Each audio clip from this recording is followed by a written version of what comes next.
Hello students, कैसे हैं आप लोग। आई होप सब बहुत बढ़िया होंगे, मस्त होंगे और अच्छे से आप लोग की पढ़ाई चल रही होगी।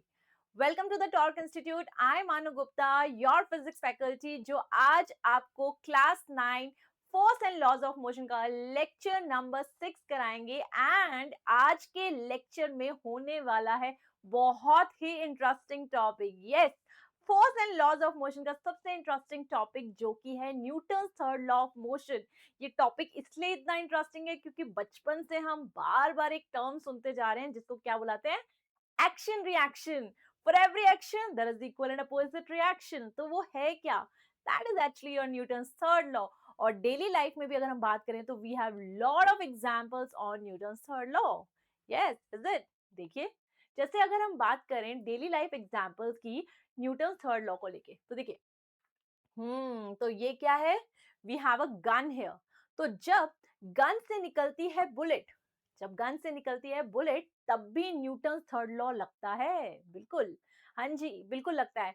और उसी तरह से अगर हमारा जब रॉकेट लॉन्च होता है, रॉकेट लॉन्च में भी न्यूटन थर्ड लॉ ही है। और देखिए, क्या और भी रियल लाइफ एग्जांपल्स है? बिल्कुल हैं। आप आसपास देखेंगे, आपको बहुत सारे ऐसे रियल लाइफ एग्जांपल्स मिलेंगे। जैसे कभी आपने नोटिस किया हो कि हम जब बोर्ड से उतरते हैं, है ना, बोर्ड से उतरते हैं तो बोर्ड को पीछे पुश करके हम आगे उतरते हैं, उसमें भी न्यूटन थर्ड लॉ छुपा है। और यहाँ अगर हम बात करें कि एक हॉर्स कार्ट मूव कर रहा है ना, तो वो उसके पीछे भी न्यूटन थर्ड लॉ है। मतलब डेली लाइफ में इतनी सारी चीजें, अगर मैं बात करूं कि व्हेन वी वॉक, जैसे हम चलते हैं, तब भी न्यूटन थर्ड लॉ लगता है। तो समझ रहे हैं, मतलब रियल लाइफ में इतने सारे एग्जांपल्स हैं, तो न्यूटन थर्ड लॉ कितना ज्यादा इंपॉर्टेंट है, राइट? तो आज का लेक्चर इसी बारे में है और समझेंगे डिटेल में कि आखिर ये थर्ड लॉ क्या है और इसमें किन किन इंपॉर्टेंट पॉइंट्स का ध्यान रखना है। क्योंकि मैं अगर आपको बताऊं, इस चैप्टर में जो फर्स्ट लॉ और थर्ड लॉ है उससे कुछ एज सच न्यूमेरिकल्स नहीं आते, बट यस, उससे आपके जो कंसेप्चुअल क्वेश्चंस हैं वो बहुत अच्छे बनते हैं। और जो आपके लाइक क्वेश्चंस होते हैं, 2 मार्क क्वेश्चन, 3 मार्क क्वेश्चन, उस तरह के क्वेश्चंस बहुत अच्छे आते हैं। तो उनके बारे में बात करेंगे कि कैसे कैसे क्वेश्चंस इस टॉपिक से पूछे जा सकते हैं। तो करें शुरू, चलिए। तो देखिए, न्यूटन थर्ड लॉ के अकॉर्डिंग हम क्या बोलते हैं कि जब भी एक बॉडी दूसरे बॉडी के इंट्रैक्शन में आती है, मतलब उसको कांटेक्ट में आती है ना, या उसके आसपास आती है, तो हम देखते हैं एक बॉडी दूसरी बॉडी के ऊपर लगाती है फोर्स। एग्जाम्पल के तौर पे, जैसे मान लेते हैं हम, हमारे पास यहाँ पर क्या है, 2 बॉल है, ठीक है। ये हम मान लेते हैं हमारे पास 2 बॉल है, ये मेरी फर्स्ट बॉल, यहाँ पर है सेकेंड बॉल।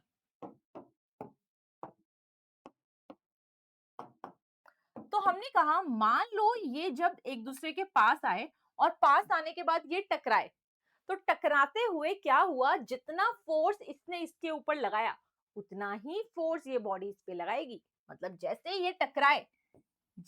ये टकराए, तो मान लो इस बॉडी ने इसके ऊपर 10 न्यूटन का फोर्स लगाया, ठीक है ना, तो ये बॉडी भी क्या करेगी, इसको 10 न्यूटन का फोर्स लगाएगी, बट इस डायरेक्शन में। You are understanding this point कि ये बॉडी ने अगर इस पे 10 न्यूटन लगाया तो सामने वाली बॉडी भी इस पे 10 न्यूटन ही लगाएगी। और इस बात से कोई फर्क नहीं पड़ता कि इस बॉडी का मास मान लो 2 केजी है और मान लो इसका 5 केजी है, मतलब बॉडीज का मास चाहे अलग भी हो, तब भी वो एक दूसरे के ऊपर इक्वल फोर्स ही लगाएंगे। इतना पॉइंट क्लियर है कि हमने क्या बोला, न्यूटन थर्ड लॉ में हमने एक चीज बोली, to every action. Every action का मतलब बेटा ध्यान से देखिए, यहाँ पे एक्शन का मतलब होता है फोर्स। कि टू एवरी एक्शन मतलब कभी भी जब एक बॉडी दूसरी बॉडी पे फोर्स लगाएगी, तो दूसरी बॉडी भी सामने से रिएक्शन देगी। रिएक्शन का मतलब सामने से फोर्स लगाएगी, और वो भी कैसा लगाएगी, जो कि इक्वल होगा मैग्नीट्यूड में, है ना। मैग्नीट्यूड क्या होता है, मैथमेटिकल नंबर। जैसे उसने 10 न्यूटन तो इसने 10 Newton. And opposite in direction, कि उसने राइट साइड लगाया तो सामने वाली बॉडी लेफ्ट साइड फोर्स लगाएगी। क्लियर है ना, समझ गए। न्यूटन थर्ड लॉ क्या बोलता है, अगर एक बॉडी दूसरी बॉडी पे फोर्स लगाएगी तो दूसरी बॉडी भी पहली बॉडी पे उतना ही फोर्स लगाएगी। और ये बिल्कुल डिपेंड नहीं करता कि दोनों बॉडीज का फोर्स लगाते हुए मासेस अलग है कि सेम है, ठीक है ना। फोर्स तो सेम ही लगाएगी, ये आपको बिल्कुल ध्यान रखना है। Correct, okay. तो यानी कि हम यहाँ पे क्या कह सकते हैं कि equal in magnitude and opposite in direction. तो this is the way to write, है ना, मतलब हम एक ये तरीका है लिखने का कि भाई आपने कहा ये बॉडी ए ने बॉडी बी पे फोर्स लगाया है, ठीक है, इस तरह से, और एक इसने इस पे लगा दिया है पहले जब ये पास में आए, है ना, तो बॉडी बी पे इधर फोर्स लग गया और बॉडी ए पे इधर फोर्स लग गया, ठीक है। तो हम कह रहे हैं this is what, this is force on A and this is force on B. तो हमने क्या देखा, फोर्स ऑन ए जो है वो फोर्स ऑन बी के इक्वल ही है, बट डायरेक्शंस क्या है, अपोजिट, इसलिए हमने यहाँ पे इक्वल और माइनस का साइन यूज किया है। यहाँ तक क्लियर है, ठीक है, okay. Now listen carefully.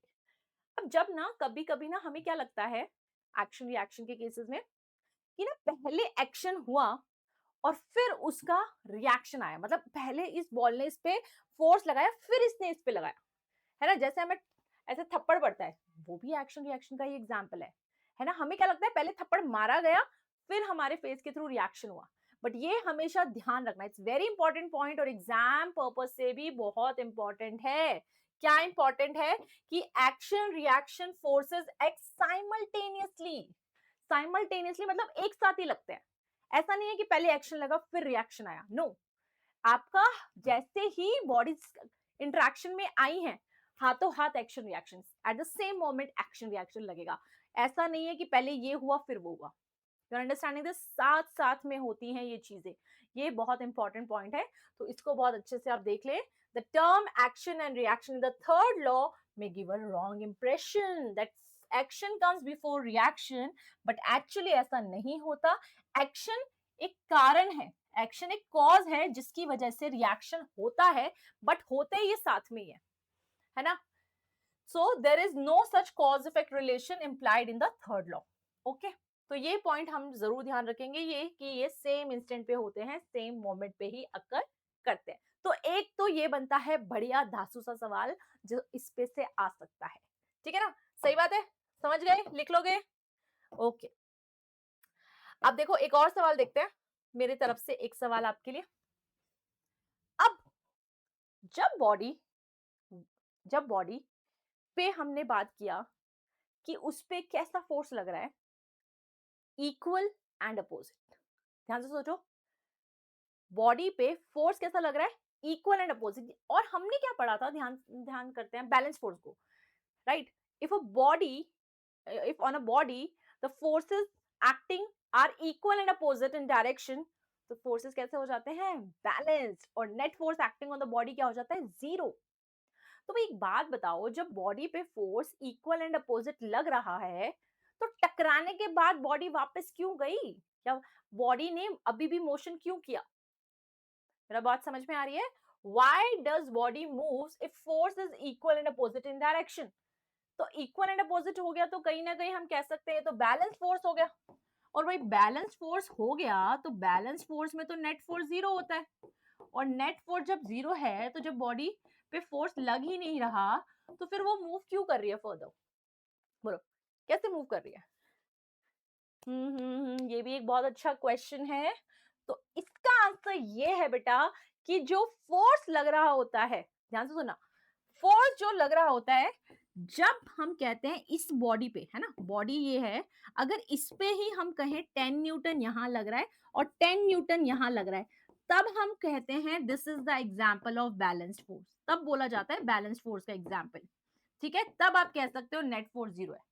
But अभी जो केसेस हम पढ़ रहे हैं उसमें तो हम क्या कह रहे हैं कि एक बॉडी पे 10 न्यूटन यहां लगाया गया एक बॉडी पे, और दूसरी बॉडी पे 10 न्यूटन यहां लगाया गया। तो समझने का पॉइंट ये है कि फोर्सेस जो लगाए जा रहे हैं वो डिफरेंट बॉडीज पे लग रहे हैं, इक्वल एंड अपोजिट फोर्सेस तो हैं बट अलग अलग बॉडीज पे, सेम बॉडी पे नहीं है। मेरी बात समझ में आ रही है। तो अगर ऐसा केस होता है तो आप बोल सकते हो बैलेंस फोर्स है, now the body will not move, या फिर हम एफ नेट जीरो बोले वो बेटर है, ठीक है, यू अंडरस्टूड दिस। बट यहाँ क्या हो रहा है, the forces are acting on two different bodies, तो ये जरूर ध्यान रखना, एग्जाम में ऐसा क्वेश्चन आएगा तो हम ये इंपॉर्टेंट लाइन बिल्कुल नहीं भूलेंगे। सबसे इंपॉर्टेंट लाइन ये है कि action and reaction forces acting on two different bodies, not on the same body, ये इंपॉर्टेंट लाइन है, ठीक है ना, समझ गए। तो ये भी बड़ा क्वेश्चन पूछते हैं, इसको भी ध्यान रखेंगे।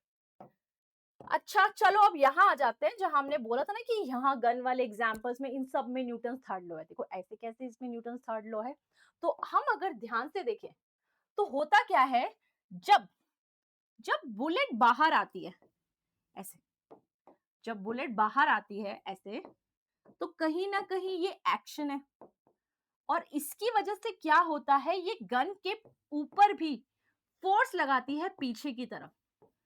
तो बुलेट पे लगने वाला फोर्स इज एक्शन, और उसकी वजह से गन पीछे गई, दैट्स द रिएक्शन।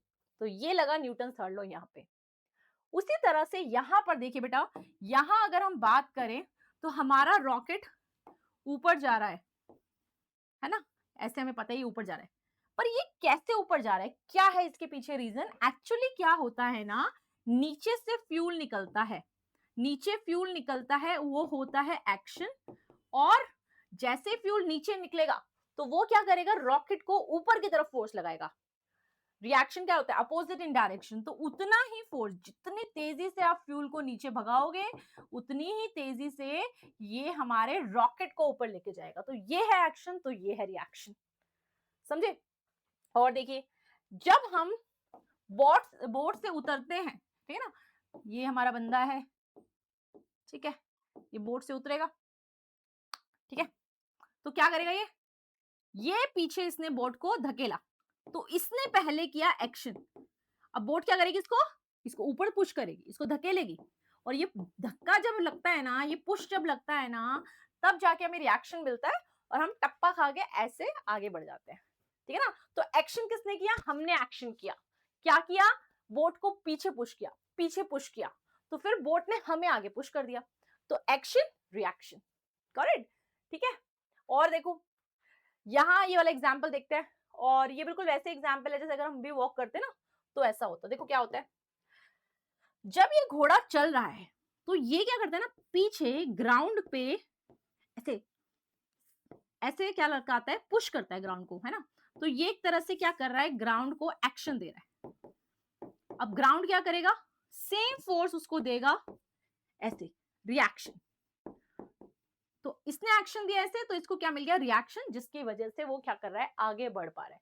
तो ऐसे दुनिया में हजारों एग्जांपल्स हैं जिसमें आपको Newton third law of motion का एग्जांपल्स मिल जाएंगे, ठीक है, ये बात ध्यान रखेंगे।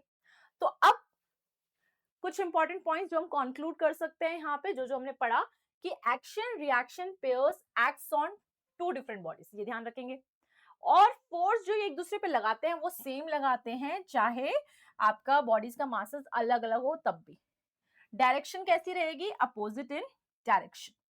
और ये देखो ये क्या इंपॉर्टेंट पॉइंट लिखा है, ऐसा लिखा है कि एक्शन रिएक्शन के लिए नो नीड ऑफ कांटेक्ट, मतलब जरूरी नहीं है कि बॉडीज टच करें। ऐसे कैसे पॉसिबल है, कोई एग्जांपल याद आ रहा है इसे? कि बॉडीज का टच होना भी जरूरी नहीं है। Yes, if we are going to talk about magnets, yes, अगर हम मैग्नेट्स की बात करें, ध्यान से देखिए, अगर हम मैग्नेट्स की बात करें तो व्हाट डू वी नो, कि जैसे यहाँ पे मान लो साउथ पोल है, यहाँ पे नॉर्थ पोल है। दूसरा मैंने मैग्नेट ले लिया जहां पे क्या है, यहाँ पे भी साउथ पोल है, यहाँ पे भी नॉर्थ पोल है। तो हम यहाँ देख पा रहे हैं कि इनके बीच में भी इंट्रैक्शन हो रहा है। ये और ये आपस में क्या कर रहे हैं, they are repelling each other. तो हम कह सकते हैं जो मैग्नेट, ये मैग्नेट जितना फोर्स इस पे लगा रहा है उतना ही ये इस पे लगा रहा है, जिसको हम बोलते हैं मैग्नेटिक फोर्स, ठीक है ना। ये हम बोल सकते हैं कि दोनों ने एक दूसरे पे इक्वल एंड अपोजिट फोर्स लगाया। उसी तरह से you can take the example of the charges, right. Charges का एग्जांपल भी आप इस तरह से ले सकते हो, गॉट इट। तो ये हमारा एग्जांपल इस पे हो जाएगा। अब देखिए आगे, और हमने क्या पढ़ा था, action reaction forces act simultaneously. तो ये इंपॉर्टेंट पॉइंट्स हैं, सभी बच्चे बेटा इसका एक बारी फोटो खींच लो, स्क्रीनशॉट ले लो एवरीवन, ठीक है। अच्छा अच्छा, मुझे एक और क्वेश्चन आपसे पूछना है इसमें। एक बात बताओ, जैसे चलो एक एग्जांपल लेते हैं, नोटिस करो, सोचो, ऐसे एग्जांपल लेते हैं कि आप ना गाड़ी चला रहे हो, कार चला रहे हो, कार चला रहे हो, कार चला रहे हो, और कार चलाते चलाते क्या हुआ, एक मच्छर आया और आके आपकी गाड़ी से टकरा गया, है ना। मान लो गाड़ी के शीशे से टकरा गया, तो क्या होगा, आपकी गाड़ी चल रही थी 80 किलोमीटर प्रति घंटे से और आके मच्छर एकदम से उससे टकराया, देन व्हाट विल हैपन? मच्छर मर जाएगा, पर आपको पता चलेगा क्या? आपकी गाड़ी को कोई इफेक्ट होगा क्या? नहीं ना। तो एक बात बताओ, इसका मतलब आपने तो मच्छर पे इतना फोर्स लगा दिया कि वो तो मर ही गया, पर क्या उस मच्छर ने आपके ऊपर कोई फोर्स लगाया था क्या? यस, लगाया था बेटा, लगाया था। उसने भी उसने भी उतना ही फोर्स लगाया आपकी गाड़ी पे जितना कि आपकी गाड़ी ने उस मच्छर पे फोर्स लगाया था। समझ रहे हो बात को? भाई आपकी गाड़ी जो है, ठीक है, ये चल रही थी और ये था हमारा क्या, मच्छर। ठीक है, ये मच्छर है, मच्छर। तो जब ये मच्छर आके उड़ता हुआ गाड़ी से टकराया, टिंग टिंग, तो क्या हुआ? ये तो मर गया, तो डाइड। पर बात ये है कि जितना फोर्स इसने इस मच्छर पे लगाया था, उतना ही फोर्स इसने भी गाड़ी पे लगाया था। पर हुआ क्या कि गाड़ी का मास बहुत ज्यादा था, है ना? गाड़ी का मास बहुत ज्यादा था, तो इस पे कोई भी इफेक्ट लाने के लिए इतने कम फोर्स से काम नहीं चलेगा। समझ रहे हो बात को? भाई आपने फोर्स तो लगाया उतना ही, लेकिन इतना बड़ा ह्यूज मास होने की वजह say that is not the sufficient. Okay, जैसे कि ना हम एग्जांपल ले लो, मान लो अगर हम ट्रेन के सामने जाके खड़े हो जाए, ट्रेन के सामने, चलती हुई ट्रेन के सामने जाके खड़े हो जाए और ट्रेन हमको जैसे हिट करेगी, तो जितना फोर्स ट्रेन हम पे लगाएगी, जिससे कि हम तो टाटा बाय बाय, है ना, उतना ही फोर्स हम ट्रेन पे लगाएंगे। पर ट्रेन को तो कुछ नहीं होगा। क्यों नहीं होगा? क्योंकि ट्रेन का मास बहुत ज्यादा है और इस वजह से हम उस पर कोई इफेक्ट नहीं डाल पाएंगे। तो अगर ट्रेन को इफेक्ट पहुंचाना है तो फोर्स ज्यादा चाहिए। लेकिन हम इस बात से ये गलत फहमी में नहीं रहेंगे कि हमने ट्रेन पे कम फोर्स लगाया था। फोर्स हमने भी उतना ही ट्रेन पे लगाया है जितना ट्रेन ने हम पे लगाया था। बस हम लोग को इफेक्ट आया, हम लोग की जान चली गई, ट्रेन को कोई फर्क नहीं पड़ा। ये पॉइंट प्लीज क्लियर रखना। ठीक है, ठीक है। बच्चे को कई बार कंफ्यूजन हो जाता है, उन्हें लगता है कि मच्छर ने नहीं अप्लाई किया। भाई फोर्स मच्छर ने कम अप्लाई किया था, फोर्स फोर्स उतना ही अप्लाई किया है। हमेशा ध्यान रखना, कोलिजन में हमेशा एक गाड़ी ट्रक को उतना ही फोर्स लगाती है जितना ट्रक ने गाड़ी पे लगाया होगा। बट किसी पे ज्यादा इफेक्ट आता है तो किसी पे कम इफेक्ट आता है, depending upon the mass on the body. Got it? तो न्यूटन थर्ड लॉ के एग्जांपल्स क्लियर हो रहे हैं? समझ में आ रहा है कि आपके पास जब भी दो बॉडी होंगी, जब वो टकराएंगी, एक बॉडी जितना फोर्स दूसरे पे लगाएगी, दूसरा भी पहले पे उतना ही फोर्स लगाएगी। अब वो डिपेंड करता है कि बॉडीज के मासेस क्या हैं, उस हिसाब से उन पे इफेक्ट आ जाएगा। ओके, पॉइंट्स क्या क्या डिस्कस किए? Action reaction always occurs in pairs, they act simultaneously, they acts on two different bodies। ठीक है, और बॉडीज का कांटेक्ट में होना जरूरी नहीं है। ये सारे पॉइंट्स हो गए हमारे न्यूटन थर्ड लॉ में। क्लियर? चलिए फटाफट से क्वेश्चंस देख लेते हैं, फटाफट से क्वेश्चन देख लेते हैं। क्या है पहला सवाल? Action reaction force acts on, ध्यान से देखिए क्या है ऑप्शंस, क्या आएगा correct answer? Very good, the different bodies. Yes, action reaction किस पे लगता है? अलग अलग बॉडीज पे लगता है। अगला सवाल देखिए क्या बोला है। The earth attracts a stone towards itself with a force of 10 lakh Newton। अर्थ ने पत्थर को अपनी तरफ खींचा 10 लाख न्यूटन से। तो मेरे को ये बताओ कि वो पत्थर ने अर्थ को कितने फोर्स से खींचा? बताओ, कितने फोर्स से खींचा? क्या कोई फोर्स से नहीं खींचा? शायद इसलिए ही तो हमारा अर्थ मूव नहीं कर रहा होगा, खींचा ही नहीं होगा। पत्थर ने तो खींच लिया, अर्थ ने तो खींच लिया पत्थर को, तभी तो पत्थर नीचे आ रहा है। समझो भाई, अर्थ ने तो पत्थर को नीचे खींच लिया, तभी तो नीचे आ रहा है, उस पर तो लग रहा है फोर्स। पर क्या अर्थ पे कोई फोर्स नहीं लग रहा क्या? बताओ। Action reaction, Newton third law तो क्या बोलता है कि अगर अगर अर्थ ने स्टोन पे फोर्स लगाया है तो स्टोन भी, यस, स्टोन भी अर्थ पे फोर्स लगाएगी ऊपर की तरफ, और वो भी कितना? Same 10 lakh Newton. पता है आंसर क्या होगा? 10 लाख न्यूटन।